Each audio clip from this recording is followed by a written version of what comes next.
Okay, so welcome. This is Anti-Fash Grandad, along here with the Hike Beast. Hello. And I'm going to take you through my day of joining the counter protest to the September 13th Tommy Robinson Day of Free Speech, apparently. So I went on my own. I wanted to make my own way there. Kind of glad I didn't in a way, but travelling down with these guys did limit me somewhat. This is me getting some grief from some Tommy fans that were just there shouting at every left-wing person that went by, give them a bit of grief back. Part of me thinks to just ignore it, part of me thinks, screw you. And then here we are, just walking over to an assembly point, everybody getting in line, trying to muster where they're going to be in it. I've never been in a protest, counter-protest this large before. It seemed like it just went on forever. Apparently there's estimates between 2,000 and 5,000 people. Don't know what your thoughts are on how many people you see. You'll see it as it goes on. It seems like there are lots of different organisations marching. Yeah, I mean, there's lots of different unions. I mean, and there's lots of different like anti-hate organisations, and as you can tell, like there's a huge diverse crowd here, and I'd say it's over 50% of them being women. Which, when you hear the Tommy fans talking about how they're protecting women, you know, how come it's an Antifa? How come you've got so many women on the opposite side? Where when you see the Tommy fans, especially later on, you will virtually see no women whatsoever. It's all men. I know you'll see photos in the press where they'll try and show it as diverse as they possibly can. You won't see many people of colour, and you definitely won't see many women either in the crowds of white angry men. There's a unison there. Yeah. I'm going to call out as many of the groups as I can see. So we finally start walking at this point. We were probably mustering for like about, I don't know, half hour, 40 minutes before we finally took off. I mean, before all this, when I was on the bus, I kicked myself because I had footage of some Tommy fans weeing up bushes and drinking Stella at like 11:30 in the morning. Early gates. Yeah. And yeah, I start moving up and down, like trying to show you just how many people there really are. You know, it was as far as the eye could see, and I started travelling up at this point, and it took me about half an hour to get from where I was, which was nowhere near at the back of the crowd, to finally get to the front. I didn't ever get to the front. All I could do is I could see where the police van was, which was marking our progress. Like whenever we stopped, it was because the police van was stopping to let other traffic by or anything like that. So it was a hefty crowd. I hadn't considered actually that the amount of traffic that would have been slowed down in London because of this demonstration actually. Yeah, when you think, I mean, like I say, the upper limits of the estimate for this counter-protest was 5,000 people, whereas the Tommy was between 100 and 150,000 people. They reckon there would have been a lot of disturbance in London that day, in that area. I'd be interested to know what kind of aftermath, you know, like how many small fights broke out, how much violence occurred, how much kind of damage. Well, as you'll see later on, there's quite a bit of violence or attempted violence going on. During the protest? Well, I think it was post their protest. They just ended up where we were. You'll see it in a bit. But this is me. You've got some Gaza cola there. There's somebody selling it on the side. Who's this here?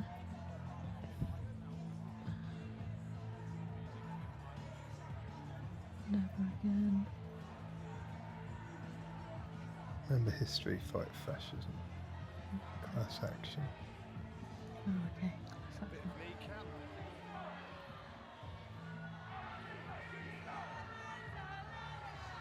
I mean, it looks so organised. It looks so huge. It looks so dense. Yeah, there was no alcohol being drunk, no violence. Like everybody. Just get sick of my cars are coming. It's actually really quite nice. Everybody was really like, we knew the assignment. We weren't there to clash with anyone. We weren't there to start trouble. We were just there to show that we do not agree with what was going on around the corner from us. I don't think I was aware quite how big this crowd is. I'm George still Galloway nowhere van. near the front, That's right. and I'm like racing ahead, and I was nowhere near the back either. So it's an impressive crowd we've got here today.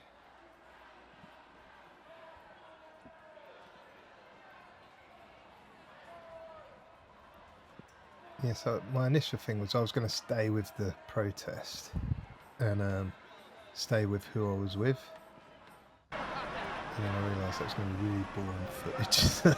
I just started to try and show how dense, how many people were here.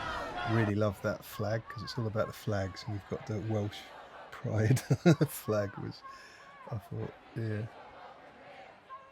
And here we are. We've got to Nelson Column, which is the end of our march, turning down, going to the back of White Hart, and speeches are down here.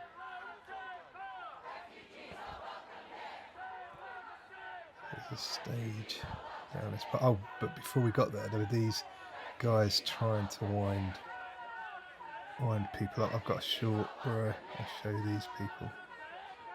I start seeing people pointing them out. There's people paying attention to it. So I'm like, hang on, let's turn around and have a look. Got people pointing, shouting. You can see. Yeah, and it's taken me a little while to pick it up. I go and look, and here they are. So I go over and look a bit here. I'll stay quiet.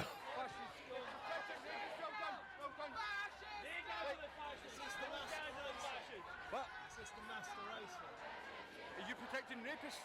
You're protecting rapists? Correct? Oh dear. Right. Yeah. Did that man just poke you? Yeah. What do you look like? What do you look like? It's up to me, I'm poking in your fucking eye, mate. You need to go. What do you look like? You need to go. He's called me a rapist. Run along, little man. Yeah, and then the police move on. Yeah, every time I turn around to talk to that guy was trying to poke me with his umbrella. I wish I'd been able to grab it and pull it off him, to be honest. That would have been quite funny. But yeah, here we are.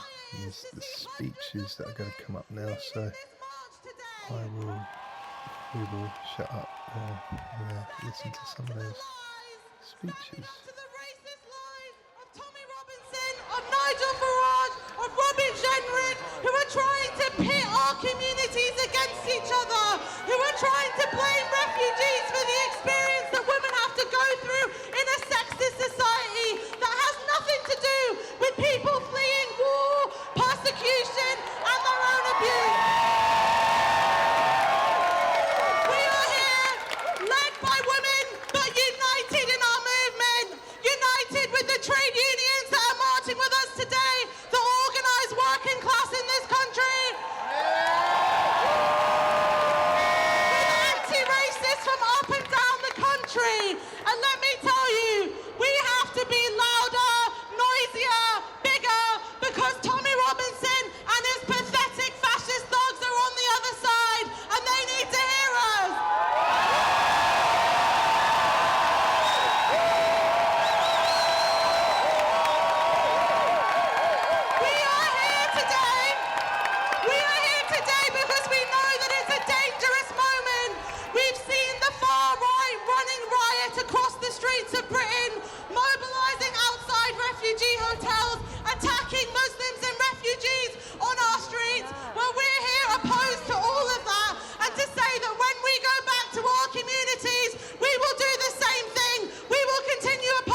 people. 24 million people are going hungry today. 12 million people forced to flee their homes and are trapped in camps. 15 million children in need of help today, only to survive. That's the situation in my home country today, Sudan.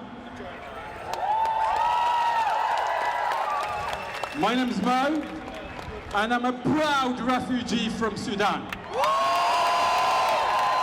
And I'm proud to be leading the asylum team within an amazing organization, Care for Calais.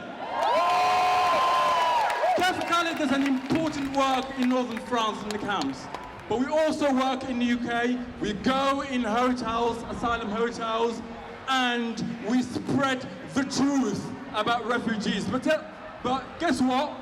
Our work depends on people like you, who know that welcoming refugees is not being nice, it's actually justice.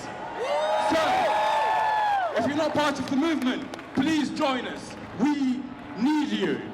Right. It's people like me, refugees like me, that the far right spreads lies about.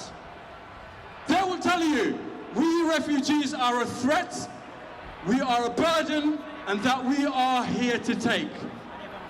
It's people like me, single, black, refugee men who are demonized day in and day out by right-wing media. Yet, we are people who have two lives, not just one life. We are living here and we are feeding families trapped in war zones. And that's why this government's recent ban on family reunion is so cruel. Shame on them.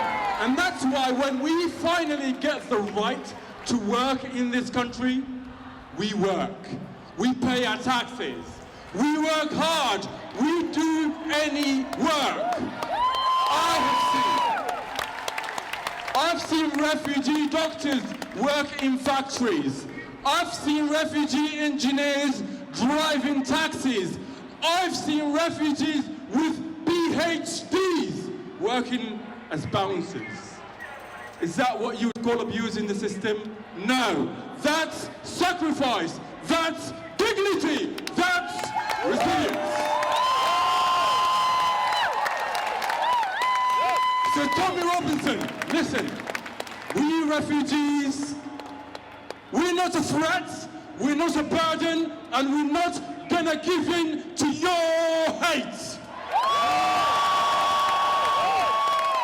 And if you believe that you can scare us into silence, I would like to respond to that with a Sudanese expression from the Sudanese revolution, when the people of Sudan stood up to us in power and said, Awenia. Awenia means no way. Awenia means dream on. Awenia means we're not gonna give in. So let's give that to the far right. Awenia.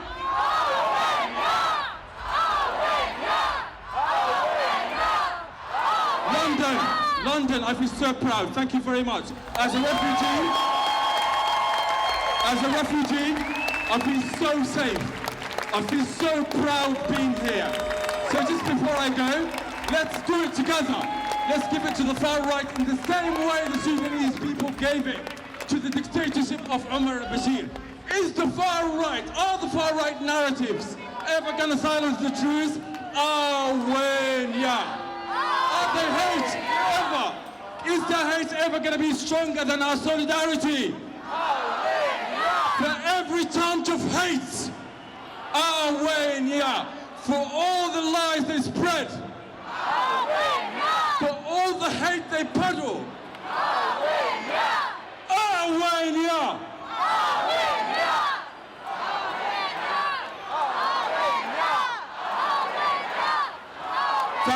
Thank you very much.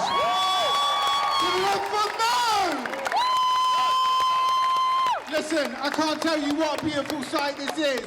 This is amazing. Listen, Tommy Robinson leads a movement of despair.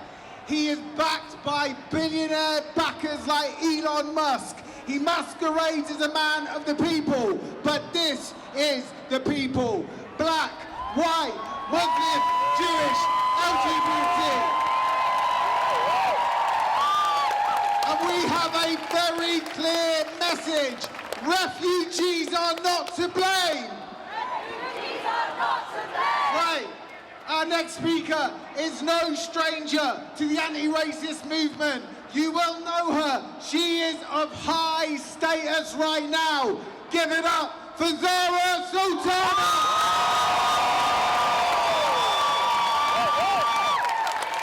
Whose streets? Our streets. Whose streets? Our streets. Say it loud, say it clear. Refugees are welcome here. Say it loud, say it clear. Refugees are welcome here. We are here today with one clear message. Fascists, you are not welcome here. Refugees are welcome here.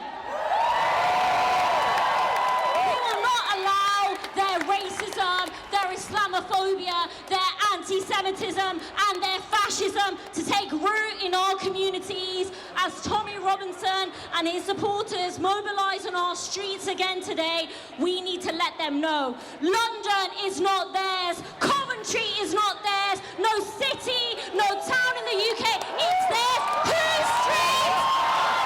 Whose streets? The streets belong to all of us, those who were born here, those who have moved here, black, white, Asian, Muslim, Sikh, Jewish, those of no faith. It belongs to all of us together. We are the majority. The far right want to divide us. They want us to blame our neighbours instead of the powerful. They want to stir up hatred against Muslims, against migrants, against refugees. But we know the real enemy of the working class travels by private jet, not migrant dinghy. It is the billionaires and their political backers who drive up poverty, insecurity and inequality. And history teaches us something very important. Every time the far right rises, they can be defeated when working class people rise up and fight back. Trade unions, faith groups, students, campaigners, communities, shoulder to shoulder, we are stronger than them and we always will be. And it's our movement that shows us the way. Our movement that has always stood up against fascism. From Cable Street to today, trade unions and anti-racists have marched, protested, picketed and resisted, and we will keep resisting, because the far right is not just a threat to minority communities, but to every single working class person in this country. Together, united, we will not be defeated. So say it with me. The people united. Will never be defeated. The people united. Will never be defeated. And too often back there, I've sat in the Commons and had to listen to politicians from both major parties demonise migrants, echo far-right talking points and compete to sound the toughest on the most marginalised. We have a Labour Prime Minister quoting Enoch Powell with Island of Strangers, claiming that immigration has caused incalculable damage. Shame on him, Keir Starmer, shame on you! It is his government that is actively enabling and participating in the genocide in Gaza and rolls out the red carpet for Israeli war criminals. They all belong in the Hague. Shame on them! And guess who else waves the Israeli flag and supports the terrorists of the IDF? Tommy Robinson and the fascists. This Labour government, Reform and Tommy Robinson and his fascists support the genocide in Palestine, and we are going to fight back until Palestine is free. Free, free! Palestine! Free, free! Palestine! And so what we are building a new kind of politics, one that confronts power, not appeases it, one that names what we are witnessing, a global reactionary project, a class war that is disguised as a culture war, a politics that diverts anger away from the billionaires and the fossil fuel giants and redirects it towards our communities, our public services, and those who need help the most. We answer their politics of hate with a politics of solidarity, a politics that unapologetically stands with migrants and trans people.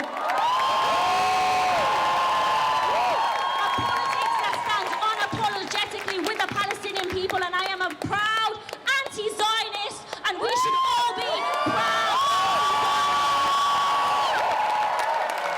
We stand with workers and every single person on the front line of this assault. Our politics is one that links anti-racism with anti-capitalism. It connects the climate struggle with decolonisation. It demands economic justice and builds socialism from the ground up. The world that the radical right wants to build is already happening. It's happening in Westminster, it's happening in Washington, it's happening in Rome, but so is the resistance in student occupations, in trade union meetings, in community kitchens, in the everyday courage of people who refuse to give up on each other. So let us send a message to Tommy Robinson, the fascists, and the politicians that claim to represent us. We are united, we are organised, we will not be intimidated, and we will win.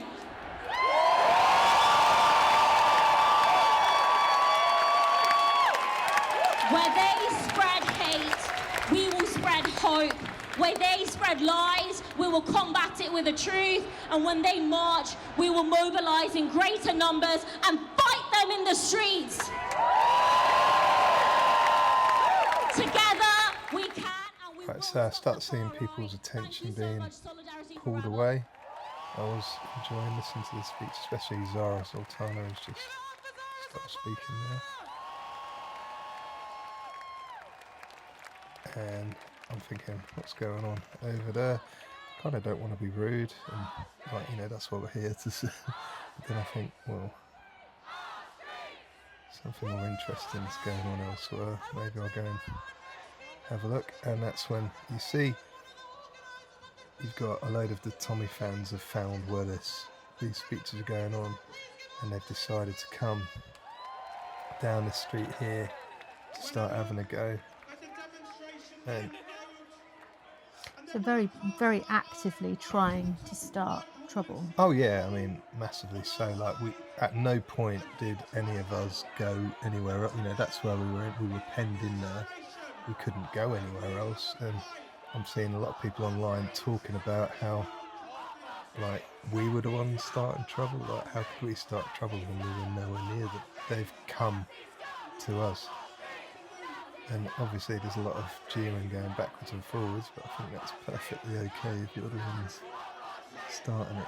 If you're reacting to it, I think you're allowed to defend yourself.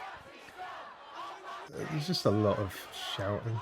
There's a very, very sort of standard image of these guys. There's a lot of Stone Island, CP, Hackett, kind of like terrace wear. Oh, she's an absolute delight, isn't she?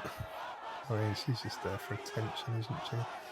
Get them out. So that's a reference to both her presumes and to immigrants, I guess. Yeah.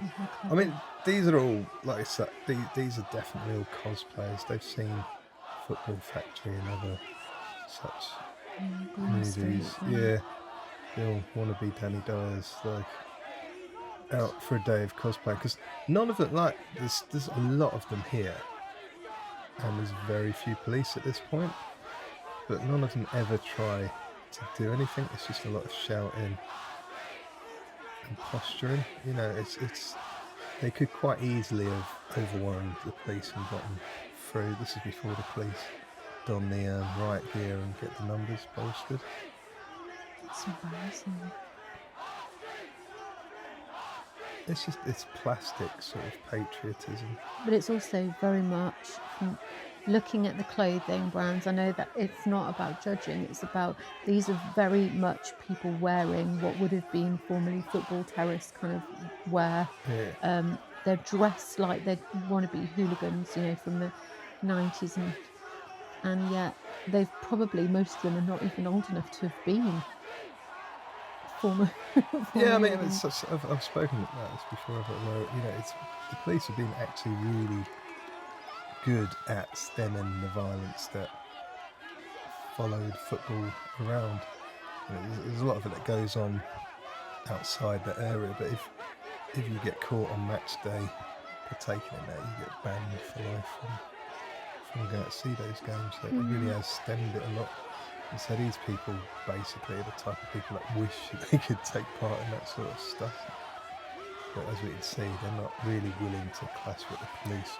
I'm looking at the policemen's faces, to be honest, and they're all very hysterical, aren't they? Yeah, to be fair, like, there was only one policeman I saw that was a bit of an arse, and I think he was more of an arse because he was here on a Saturday afternoon when he really didn't want to be. He was like, "Oh, I wish both of you would just stop protesting."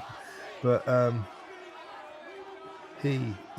police for the most part, very polite, very professional, and at no point did I really feel under threat. Like I felt like they were there to protect us. So hands off, hats off to the police on this occasion. I mean, polar opposite behaviour to the stuff I'm seeing in Germany, Poland, Italy, where the police are getting quite handsy with both sides of protesting. Yeah, I think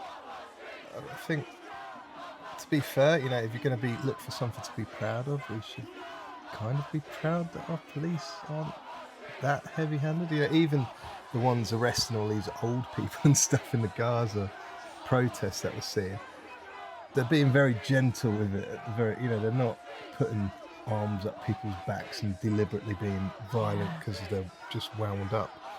So it's hard to say. It's hard to say it is, but they really did a good job. I mean, if anything, they were too, like, we even heard a few of the police talking about how they'd been issued orders to stand off, like to not instigate, to not really go in and be proactive with the crowd dispersal for the most part. They were just being told to keep the lines, yeah. And it's what they did. And at this point, like, there was no, I didn't feel under threat at any point here. A bit later on, when you see it sort of changes. But I mean, you're seeing how big that crowd is, though, now that they're the kind of must be fascists on that side. There are a lot of bodies now. Yeah, all white men with like a splattering of white women in there. You know, I've seen about 3, 4 white women. Yeah, and yeah, not diverse at all. And it's interesting that they're supposed to be here talking about British values and obeying our laws and all of this, and they're the ones trying to start the trouble. I had an argument on Twitter, which is quite funny, because the guy was like, well, it shows how intolerant the left are. You weren't letting us have our voice. And it's like, but we did. Like, we didn't interfere with your protest. We were there to say we disagree with it, which is what freedom of speech is supposed to be about. Yet here, because they were saying you're the real fascist because you won't let us have our opinion. It's like, no, we're there to tell you that we don't agree with your opinion, and then you lot came to go, no, we don't agree with you, so we're going to smash your faces. That is the fascism. That's fascism 101. Like, it's not any clearer than that. We're going to stop you from having your protest. It's not enough that you disagree with us. We are going to physically try and stop you. I think I just saw another woman. Yeah, that's it. It really was. You think, like, how many men there are there, and then you look at the crowd that turned up to say no. It's a lot more women. So when you're talking about defending women, again, if these guys had got through, do you really think they wouldn't have been attacking the women that are in this crowd. And if you're defending your women comes with caveats, then you're not really defending women, you're just defending your own ideology. I mean, how does that make you feel looking at that?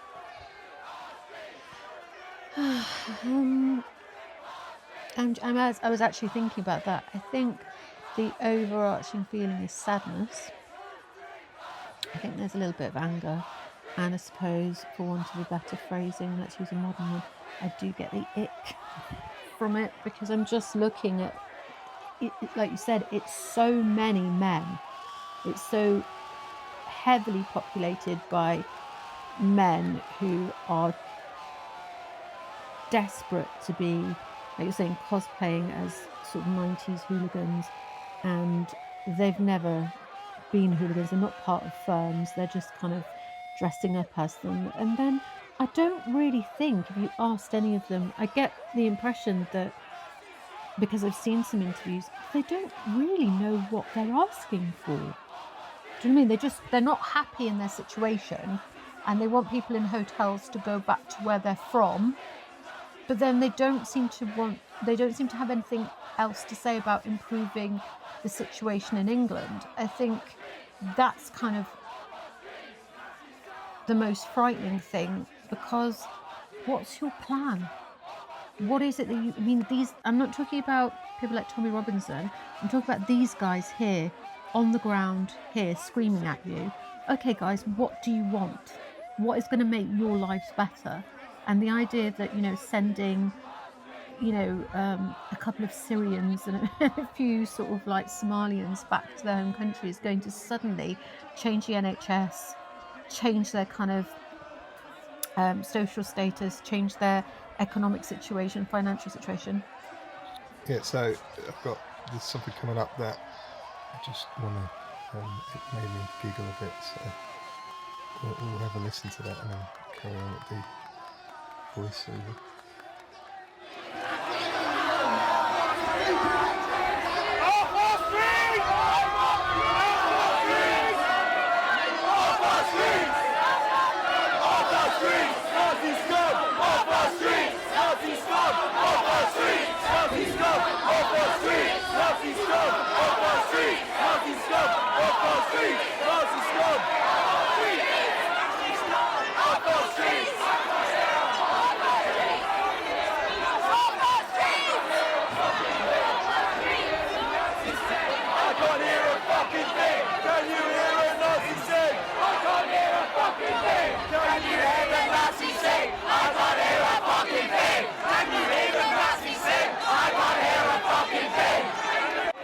Yeah, so if you couldn't hear that, and if you can hear me over the violent rain that's pelting at the windows, they were saying, can you hear the Nazis sing, I can't hear a fucking thing?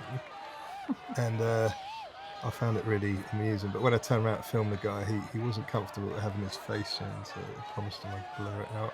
But it is quite true, is that we were actually far more passionate, it seemed, than those guys were. That you could not hear a single thing coming out of their mouths.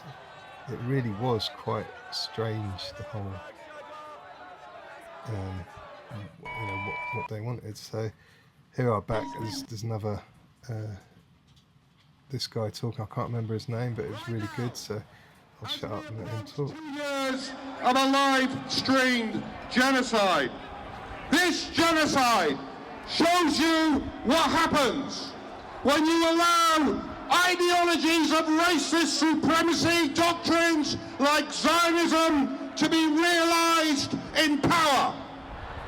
For 76 years, before October 2023, Israel had existed as a state built on one foundation, that in all of the land of historic Palestine, only one people, Jewish Israelis, have rights, and another, the majority indigenous Palestinian population, no rights at all. Israel came into being as a Jewish supremacist state by the mass expulsion of half of the population of Palestinians, including every single member of my family, by the destruction of over 500 Palestinian towns and villages, and since 1967 it has extended that regime of Jewish supremacy across all of the land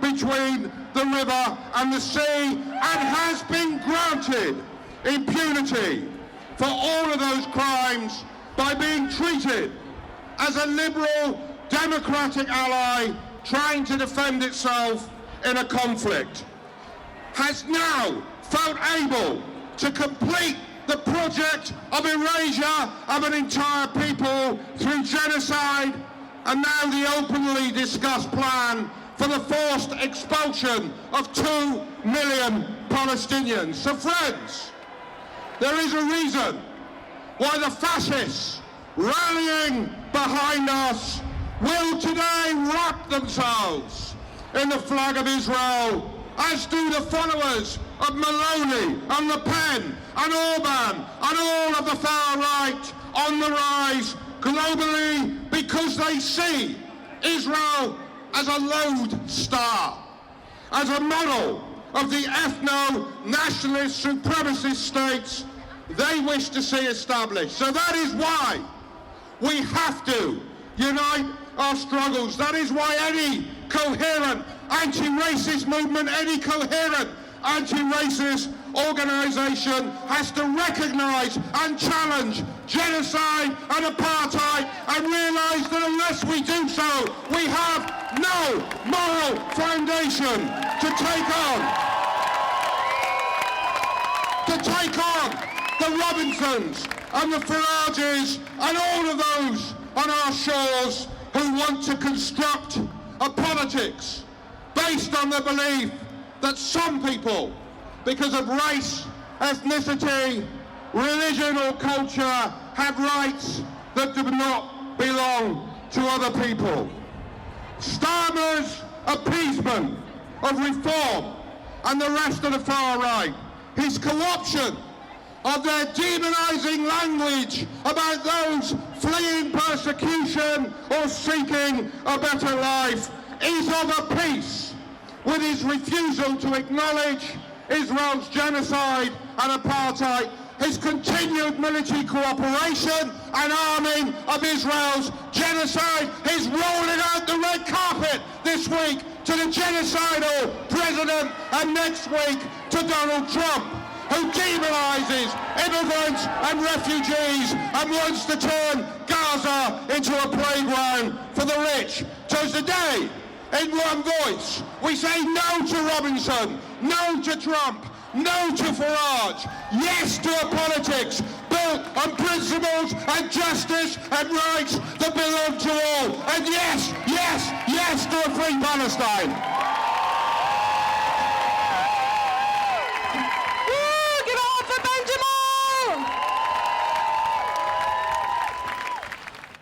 So then I heard a commotion going on, and I realised they were sending some riot geared up police over, and what they did is just push the Tommy lot right up the top of that street.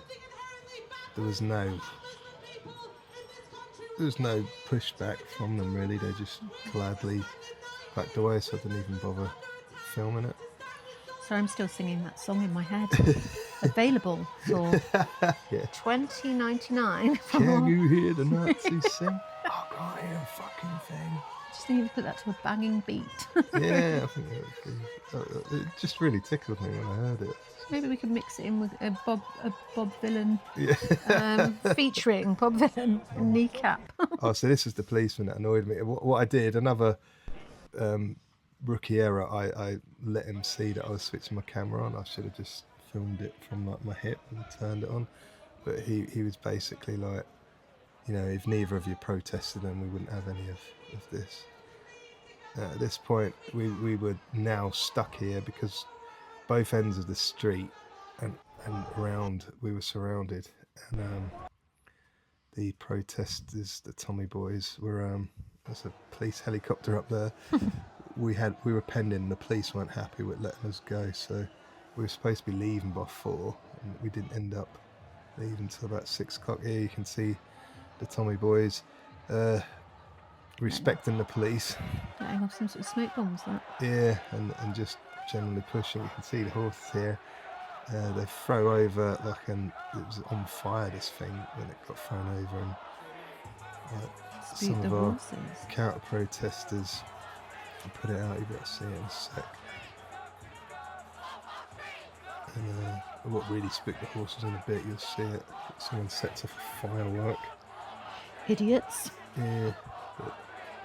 So you can see again that there's a lot of baying, but there's not really any confrontation with the police. And as I said, the police, we'd overheard them saying that they were told to show a lot of restraint. And again, someone today said there weren't any arrests. There was like 23, 24 arrests.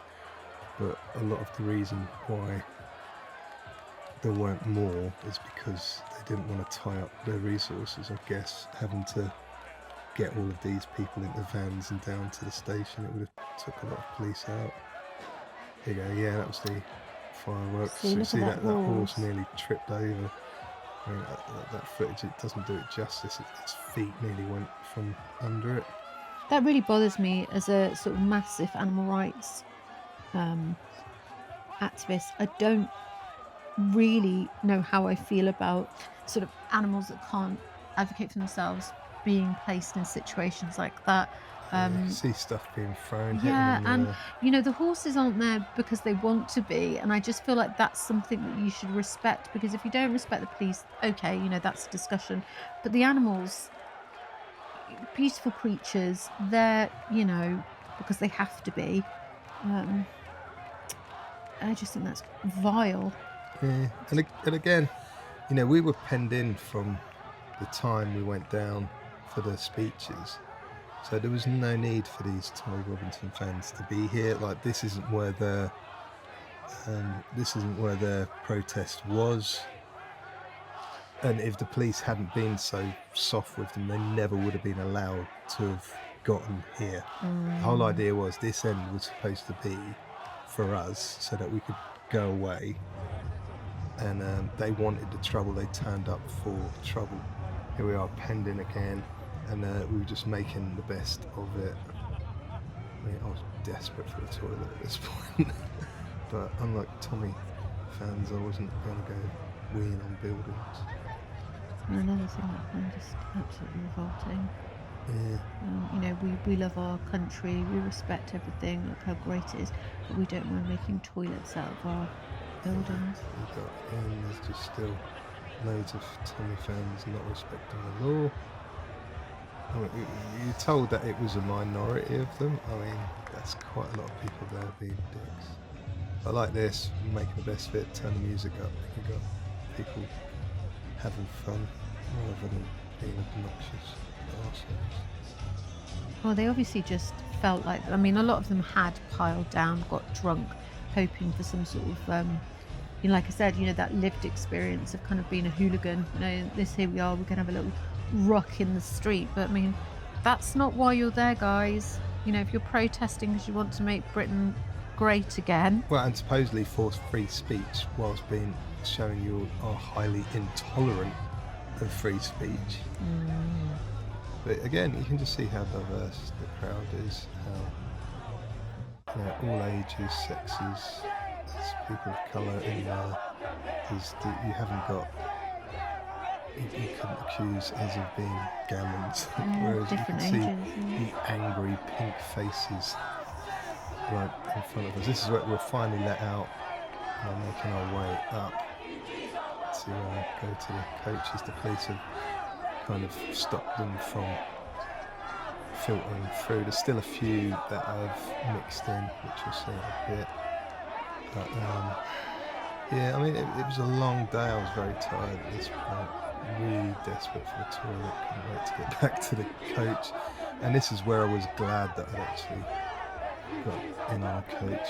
I think this is when I received a message from you, and I'd spent all day really nervous about it, and I'd spent all the night before really nervous about it, but obviously really wanted to support you, didn't want to put my anxieties on you. But this is the kind of nerve-wracking situation I was worried about, whether, you know, Tommy Robinson lot would end up kind of infiltrating and trying to make their way through the counter-protest to cause problems. Yeah, which is what they're trying to do. And, you know, there was a lot more of them than us, but I feel like we did enough to show them that there are people out there. I mean, here we go, you know, we want Britain British, but we've got an Israeli flag. It's really, really bizarre. But yeah, we were showing them that we're not here to take their crap. And as we walk away, you can see here on the left that some of these right-wingers got through, and they're just trying to wind us up. It's a very red face. Very damn right. They're just it's just sad. They're trying to wind us up, and we don't bite. So we're not idiots like them. He's calling me Bigfoot. It's like I have a nasty jibe back in a bit about his weight. Couldn't help myself. It's just really sad that they're there trying to advocate for free speech whilst trying to shut down our free speech. We then walk back to the buses, and that's the end of it. I hope you've enjoyed it. Let me know.